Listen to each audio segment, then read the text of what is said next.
Hi girls! I know it's been a long time since I posted on this channel. I've already failed, but I don't know what to say. I'm sorry. I was away for a little while, but I don't know. Should have updated through my phone or something and I didn't. And I'm sorry. So first of all, I want to say, Charlie, I'm so sorry to hear about your cat, and I don't think it's lame at all, your video. I don't think so. I am really happy that you get to have him for a very long time. I've had horrible experiences in the past with pets. I've never had a pet for longer than, I think, 5 years before my parents gave it away with no notice, or one I had for 2 weeks and I got hit by a car. And even when I had bunnies, my parents got rid of them without ever giving me any notice, and it was just terrible. So I'm so glad that you got to live a nice long life with your cat, and I hope that you're feeling a little bit happier about things and that you'll remember the good times more than having to say goodbye. And oh, Lydia, oh, I don't know, I read your blog about what happened and I'm not sure if I commented or not, but man, I was actually just today talking about what happened, about this horrible thing that came to be with your roommate. I was telling Randall today and he was like, my God, he said, that's terrible. What kind of a person does that? And I know, right? What kind of who are these people? You do have bad luck with roommates. And you asked us for bad roommate stories, and well, I have a few. My first roommate, when I went to university, I stayed in residence, and my first roommate, first year, was awesome. We got along so well. Mind you, we were drunk most of the time, and this girl was like, she was like a drunk star champion. Champion drunk star. I don't know, is that a thing? Because she was that. And I was not. I never really drank at all until I was like 18, and I started university when I was like 18, and so I was just drunk all the time, and it was great then, and so we were perfect roommates. And then second year we decided to live together again, and it was mostly good, but her mom was diagnosed with breast cancer that year, and it really affected her, and she reacted in interesting ways. So every once in a while I would come back to the room to find her exercising on the floor, you know, with her mat, doing crunches and listening to sappy Rascal Flatts music and crying while doing her crunches. And that was obviously an uncomfortable situation to be sitting next to, where it's just one room that you share in a residence, so I would leave.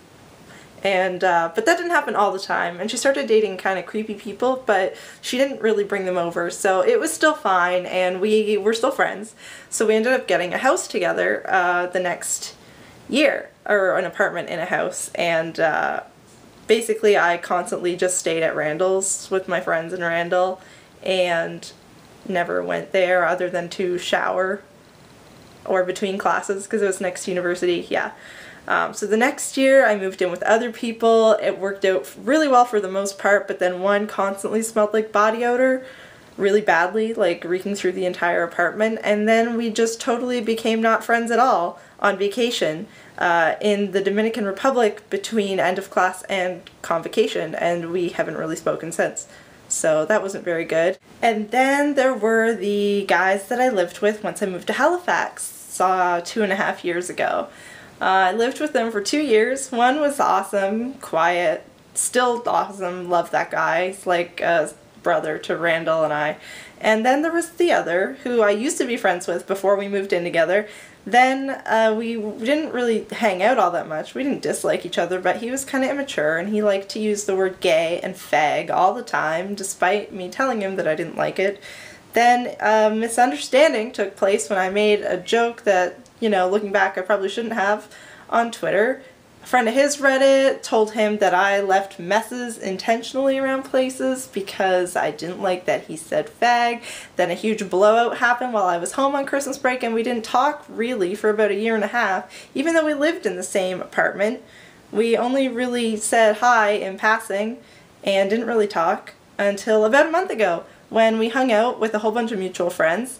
Things were fine, and then when I got home I had a message from him on Facebook saying that he was sorry for all the shit. And now things are good again. So, I mean, I guess that's good. But yeah, I've had a share of good and shitty and just weird roommates over the years, but never anything like you had to experience, and it's totally unfair, and you don't deserve that at all. And I hope, or first of all, I'm so glad that Lindsay and Alex live so close, and that they had space for you to go in, and yeah, I'm really glad about that, and I hope things are looking up for you. As for me, I got a new camera today. It looks like this. It's called the Sony Bloggy. It's a little touch screen. This is what it looks like on the, you can't see the back because you're seeing me. I don't know how to show you the back. I guess I can't unless I had another mirror. That was a fail. Anyway, it's nice and I like it. And it was on sale for 50% off. I just happened to be clothes shopping in a department store and an announcement came over the speaker that all cameras were 30 to 50% off, so yay! And I can hear the oven beeping because I need to go flip my dinner. So I'm gonna go do that, and then I'm gonna edit this and hope that the quality on this new camera is sweet. Bye ladies.